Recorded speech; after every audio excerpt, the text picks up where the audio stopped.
Nigeria must prepare for the worst. The immediate past executive secretary of the National Health Insurance Scheme, NHIS, Professor Usman, on Saturday asked the federal and state governments to prepare for the worst in their quest to flatten the coronavirus curve in the country. Usman said COVID-19, which has killed 171 and infected at least 5,445 people in Nigeria, would continue to take its toll on the country until a vaccine is developed to curb its spread. The professor of hematology, oncology, and bone marrow transplantation expressed worry that many state governments were still not showing full commitment to tackle the virus. In an article he wrote on Saturday, Usman said the response of the vast majority of state government is either outright denial of the presence of the disease in their state or half-hearted measures put up just for the cameras. He said majority of states that haven't shown serious commitment to tackle the menace head-on were in the north of Nigeria, where infection and disease rates from COVID-19 have been steadily and alarming in the increase. And in fact, you can see the infiltration of the northerners into the south of Nigeria coming in with the coronavirus.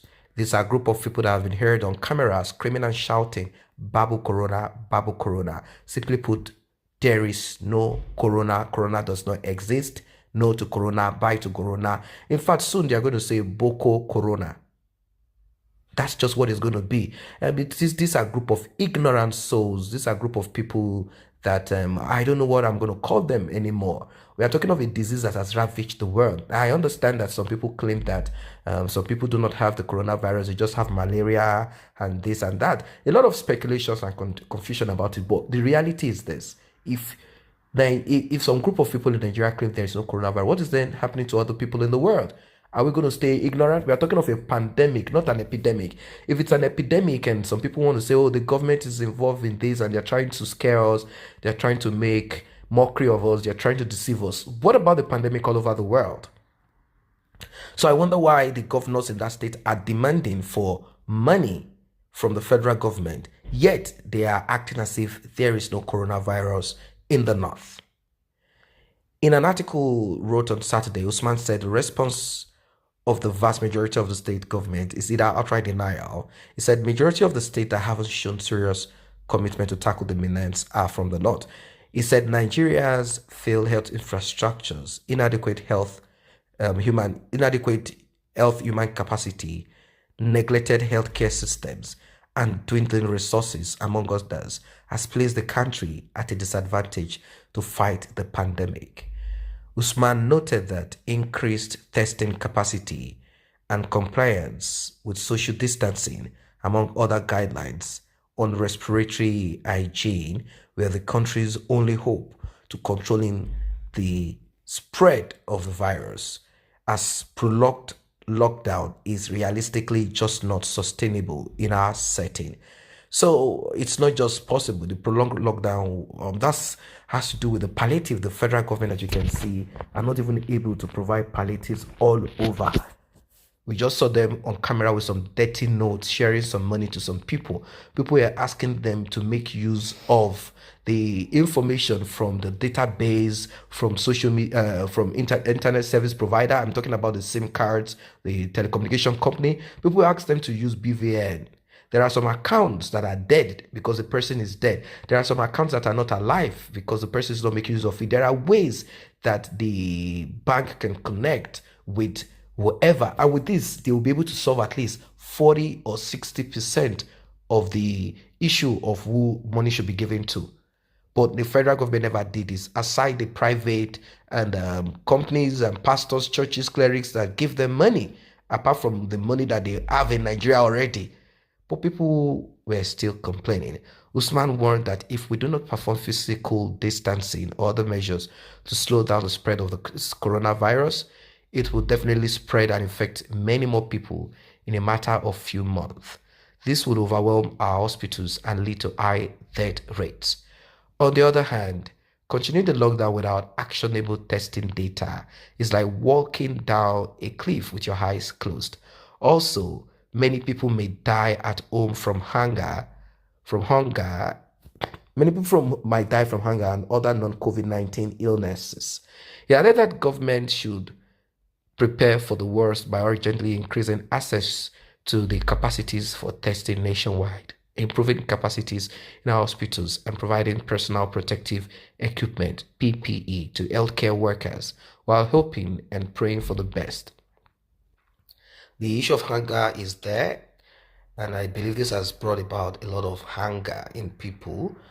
Government at all levels should launch aggressive public enlightenment campaign to sensitize the people, particularly the vulnerable, about COVID-19. An enlightened community is better protected than one that is not. Traditional religious and community leaders are pivotal in explaining any government policy to their respective communities. And I hope they do this in the north, as many of them as they have decided to remain ignorant at the expense of their life. They are died in huge numbers. You see the mass grave. They claim that those people did not die as a result of coronavirus. Why put your people in harm's way? Why pretend? Why act like nothing is happening? We should all prepare for the long haul, because this virus is going to be with us for a long time until a vaccine is developed and widely distributed. Governments need, therefore, to develop policies that will be sustainable in the long term. That is what he said. I do not see this coronavirus going anytime soon this year. This year is totally locked down. That's just what it is. This year, 2020, is a year where economy is going to be slowed down. A lot of things are going to happen and still going to happen. Is there's going to be a ripple effect. There's going to be backlash. There's going to be a lot happening this year. Economy is not going to just quickly pick up like that. People are still going to be weary of each other. People will not want to necessarily come close to each other. When they claim that the virus has gone down a little bit, you see a spike in some regions, in some areas again. And people are even talking about the mutation of this virus also, where they say this virus is mutating and coming up with different strain here and there. And that makes it very complex. It's a terrible thing. That's not because this is the first time that you have a pandemic, but it seems that we are not prepared for this at this moment. So I don't know, but there are people that are not happy with these predictions anyway. Some say that COVID-19 should remain with Dr. Yusuf Usman and his family for a long time, that they return back his prediction. What a sad way of thinking. We are talking of reality. It's like someone say, oh, coronavirus will not come. Coronavirus will not come to Nigeria.